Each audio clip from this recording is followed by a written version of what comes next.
자, 오늘 경계선에 대해서 제가 여러 번 설교했었는데요. 오늘 사순절을 맞아서 한 번 더 이 경계선이라는 주제로 하나님의 사랑에 대해서 생각해 보고자 합니다. I preached on with the issue of setting boundaries, and as we spend the season of Lent, we want to think about God's love with this theme of boundary setting. Let us pray first.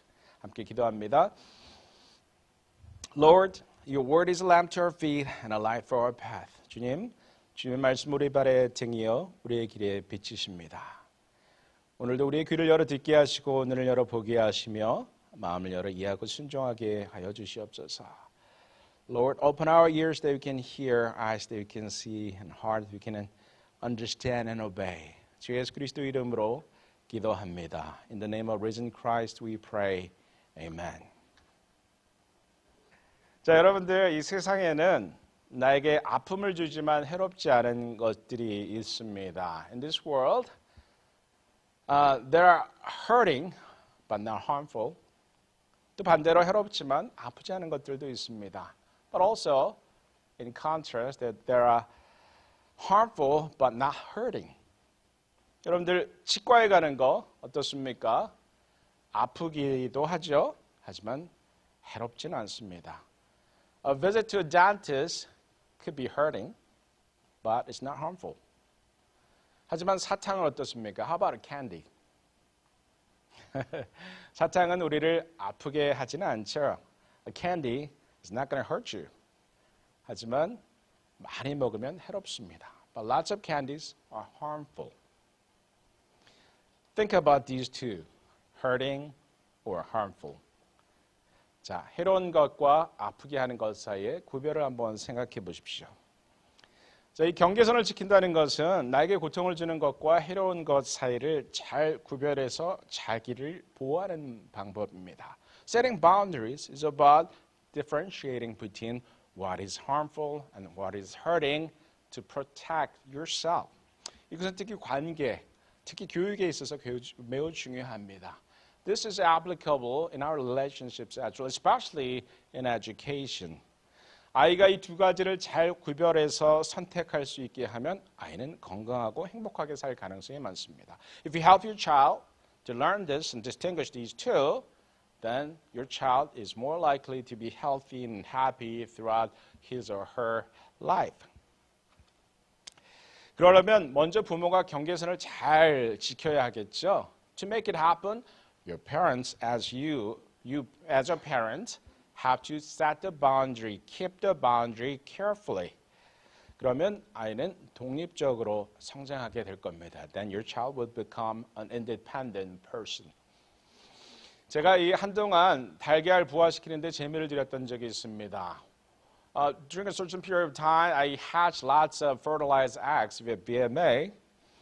그런데 제가 한 번은 이 병아리를 보다가 이 병아리가 너무 힘들어 보여서 껍질을 깨트리는 걸 도와줬어요. One time, I saw a little chick trying to break the egg shell itself, but it seemed too hard, so I helped a little. That chick could not survive. 근데 병아리는 살아남지 못했어요. 대부분 다 살아남습니다.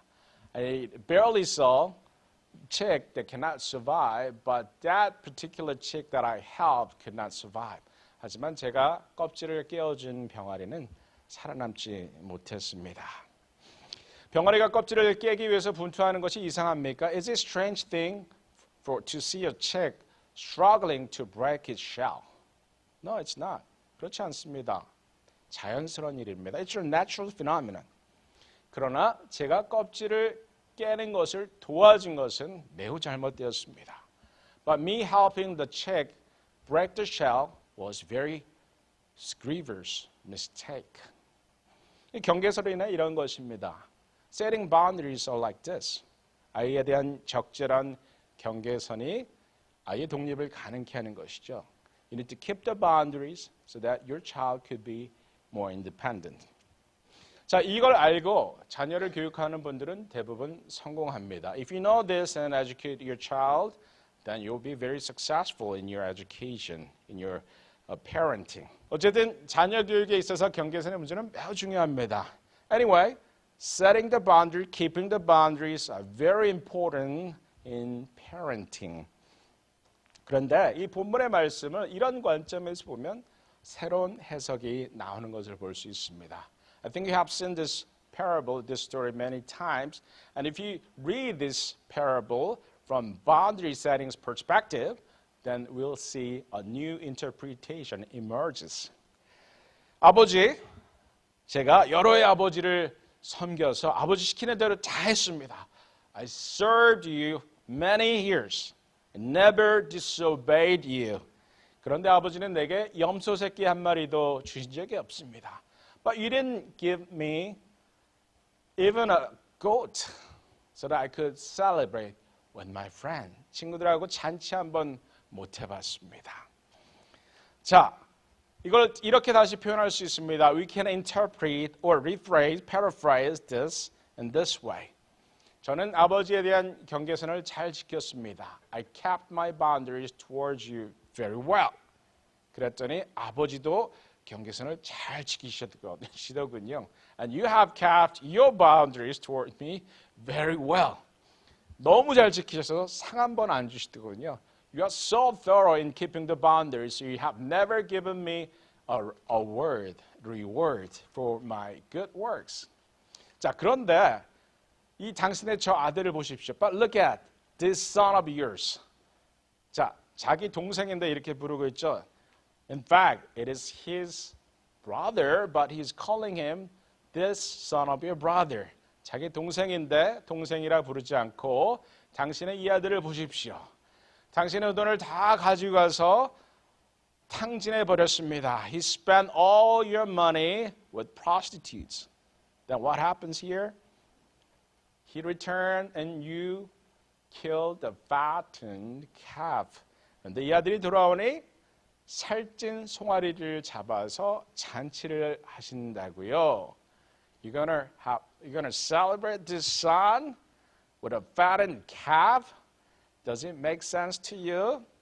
아버지 이게 말이나 됩니까? 이렇게 따지고 있는 것이죠. He's complaining to his father.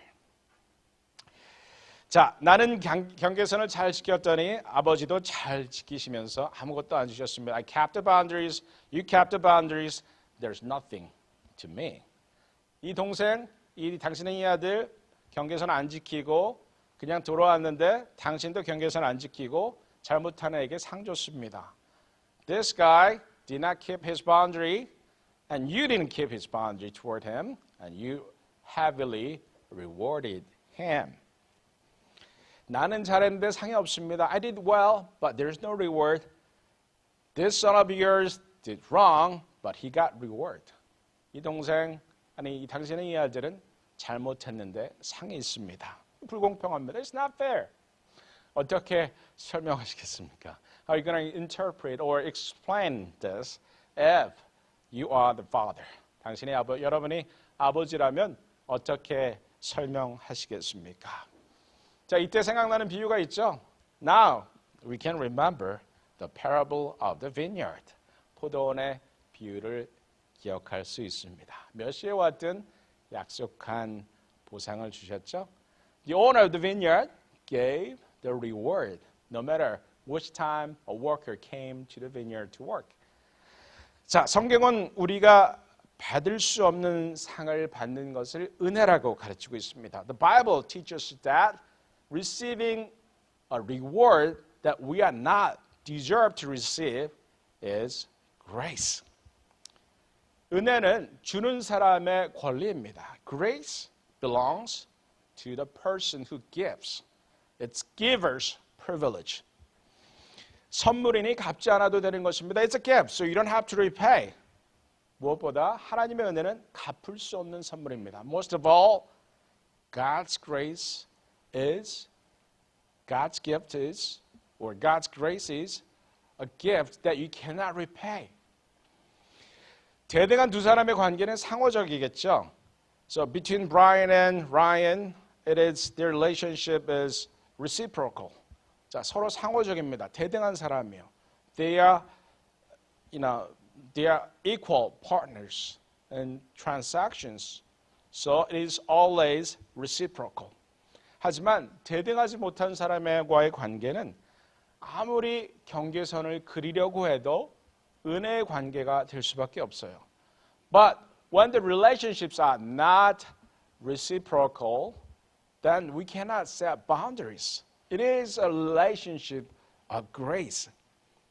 더불어 이 경계선의 문제는 우선순위의 문제이기도 합니다. Also, the boundary issue is also an issue of grace. I mean, priorities. So boundary issues are about priorities as well. 예를 들어서 저는 기타를 좋아합니다. For example, I love my guitars. I have several guitars. I don't know how many guitars I have. 제가 기타가 몇 대 있는지도 잘 모를 정도로 기타를 좋아합니다. 뭐 그렇다고 너무 많다는 건 아니에요. 하여튼 세보지는 않았습니다. I didn't count it, but I have many, right? And I love them all. 그런데 그 기타를 모두 다 좋아합니다. 기타를 잘 빌려주지 않습니다. I don't lend my guitar to someone. 그리고 다른 사람이 제 기타 만지는 거 별로 좋아하지 않습니다. I don't like people touching my guitar because you're going to see some rusties of the hands and sweat, right? 그런데 이 기타를 저는 잘 지키고 싶은 거죠. I want to keep my guitars safe, right? So I want to keep the boundaries to protect my guitars, right? 저는 이 기타들을 잘 보호하고 싶은 거예요. 근데 거기에도 예외가 있습니다. But there is an exception to that as well. 지난 주말에 금요일 날, the day before yesterday on Friday, 제가 VMA에서 아이들에게 노래를 일주일에 3번씩 부르지 않습니까? 제가 어디 가서 이렇게 이 노래 실력에 어디 가서 노래를 이렇게 부를 수 있겠습니까? With my singing skills, where can I sing songs? Who could be my audience with this skill of mine? But only to little kids, right? 그런데 제 앞에 유마가 앉아 있었어요. 유마 was sitting in front of me. 그런데 유마가 시트벨트를 한 의자에 앉아 있어요. She was sitting on a chair with seat belt. But then, do you know what she did? 유마가 어떻게 했는지 아세요? 다리를 갑자기 딱 접더니 she bent her legs like this, both legs, below the chair. And then she dived forward. How did I respond? I don't care. Okay, my guitar is more important. Did I say that? No way. Threw the guitar. But I was too late. I was too late. I'm sorry. 근데 제가 좀 늦었어요.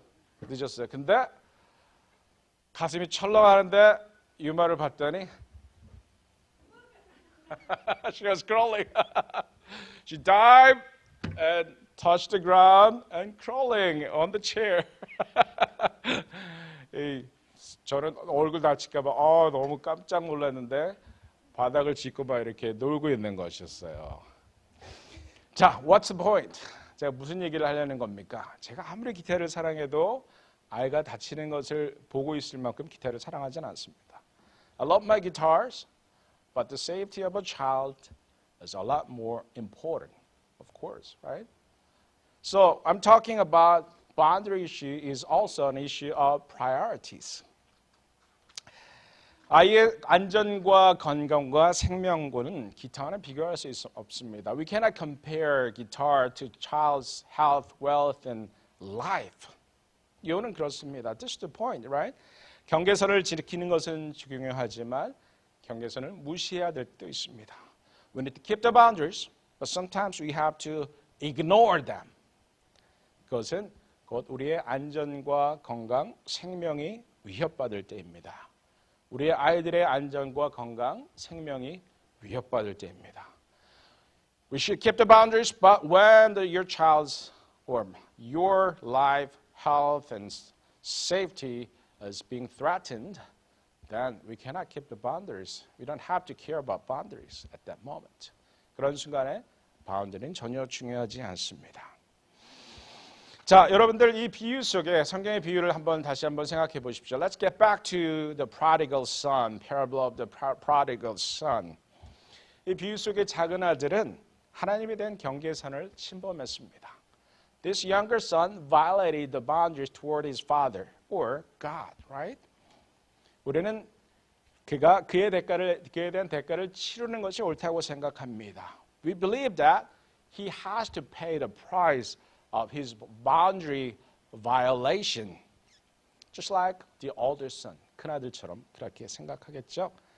그러나 우리는 우리 죄의 문제에 대한 대가를 치를 수 있는 능력이 전혀 없습니다. But the problem is we do not have any capacity to pay the price for our sins. 구원의 문제는 우리 스스로 결코 이뤄낼 수 없는 문제입니다. The problem of salvation, it is beyond our scope, beyond our capacity, capability. 자, 하나님의 사랑은 하나님은 당신의 사랑으로 경계를 넘어서 우리에게 다가오셨습니다. God crossed the boundaries with His love.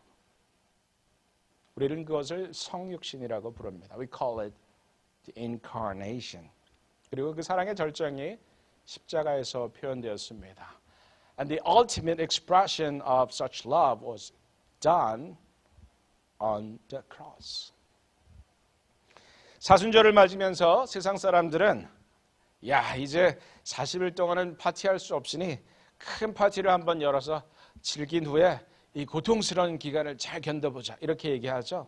What people would say, we cannot have a party for 40 days, so we need to have a big party right now so that we can endure this,